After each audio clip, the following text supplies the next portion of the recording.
Assalamualaikum warahmatullahi wabarakatuh. Apa kabar teman-teman? Semoga kalian semua sehat selalu ya di rumah. Setelah pekan ulangan kemarin, hari ini kita akan mulai kembali belajar tematik tema 1, subtema 3, pembelajaran 1, dan materi yang akan kita pelajari yaitu pelestarian hewan dan tumbuhan. Teman-teman dipersiapkan ya bukunya. Teman-teman, kalian pasti tahu badak berjula 1, orang hutan, harimau Sumatera, dan burung jalak dari Bali. Semua itu adalah hewan Indonesia yang dilindungi. Tapi hewan itu telah menjadi langka ya teman-teman. Kenapa ya kok mereka bisa menjadi hewan yang langka? Nah, sekarang kita akan belajar tentang penyebab kepunahan hewan dan tumbuhan. Negara Indonesia memiliki banyak sekali ragam jenis hewan dan tumbuhan. Sayangnya, beberapa jenis hewan dan tumbuhan yang ada di Indonesia sudah mulai langka, bahkan sebagian telah dianggap punah.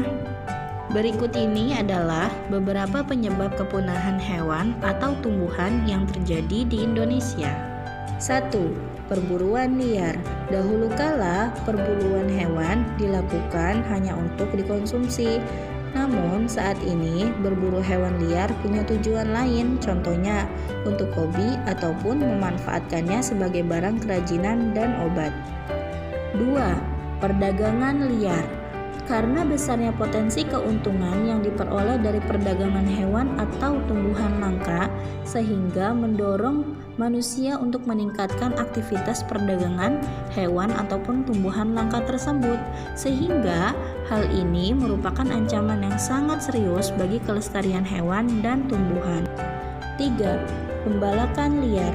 Tingginya aktivitas pembalakan hutan atau penebangan hutan secara liar yang terjadi telah mengganggu dan merusak serta menghilangkan habitat makhluk hidup tersebut. 4. Kebakaran hutan. Kebakaran hutan yang terjadi baik secara alami ataupun akibat ulah manusia ini dapat menyebabkan tumbuhan ataupun hewan menjadi langka. 5. Pembangunan pemukiman. Semakin bertambahnya jumlah penduduk, maka semakin tinggi pula kebutuhan akan tempat tinggal. Konsekuensinya adalah manusia akan membuka hutan menjadi lahan pemukiman, sehingga hewan dan tumbuhan akan kehilangan habitatnya. 6. Dianggap sebagai hama. Seringkali hewan liar dianggap sebagai hama. Oleh karena itu, mereka dibasmi oleh manusia, padahal manusialah yang telah mengganggu habitat mereka. Selanjutnya, kita akan membahas tentang usaha pelestarian tumbuhan dan hewan. Usaha pelestarian dibedakan menjadi dua, yaitu pelestarian in situ dan pelestarian ex situ. Yang pertama yaitu pelestarian in situ. Pelestarian in situ yaitu pelestarian hewan dan tumbuhan yang dilakukan pada habitatnya.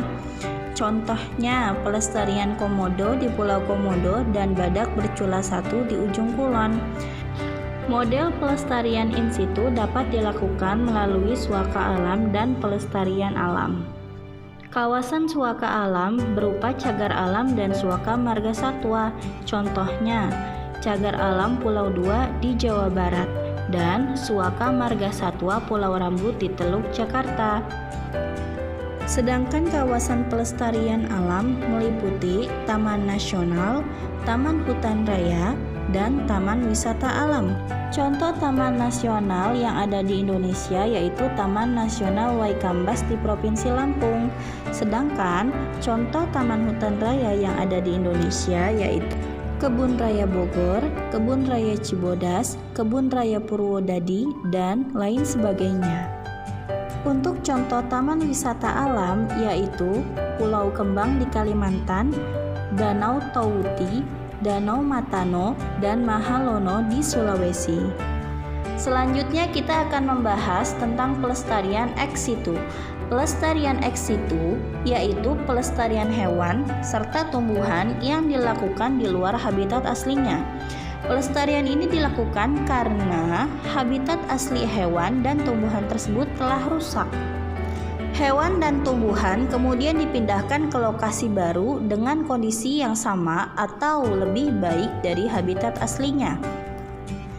Pelestarian ex situ dapat dilakukan dengan cara rehabilitasi, penangkaran, serta budidaya hewan ataupun tumbuhan. Yang pertama yaitu rehabilitasi.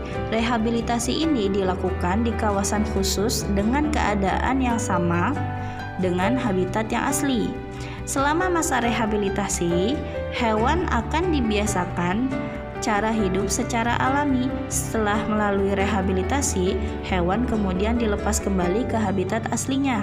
Contoh rehabilitasi yang ada di Indonesia yaitu Pusat Rehabilitasi Orangutan di Taman Nasional Bukit 30 yaitu di Jambi. Yang kedua yaitu penangkaran. Penangkaran dilakukan dengan perkembangbiakan buatan. Contoh penangkaran penyu, penangkaran orangutan di Tanjung Puting, dan penangkaran buaya di Papua. Selanjutnya yaitu budidaya tumbuhan. Budidaya tumbuhan dapat dilakukan di dalam kebun botani. Budidaya ini diperlukan untuk penelitian, pembiakan, dan sebagai tempat rekreasi. Pelestarian tumbuhan juga dapat dilakukan dengan penanaman dan penyilangan tumbuhan langka.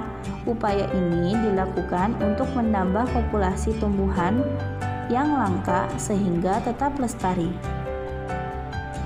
Alhamdulillah ya teman-teman, materi kita hari ini tentang usaha pelestarian tumbuhan dan hewan sudah selesai. Sekarang tugas kalian adalah membuat peta pikiran terkait dengan teks usaha pelestarian tumbuhan dan hewan seperti yang ada pada halaman 141.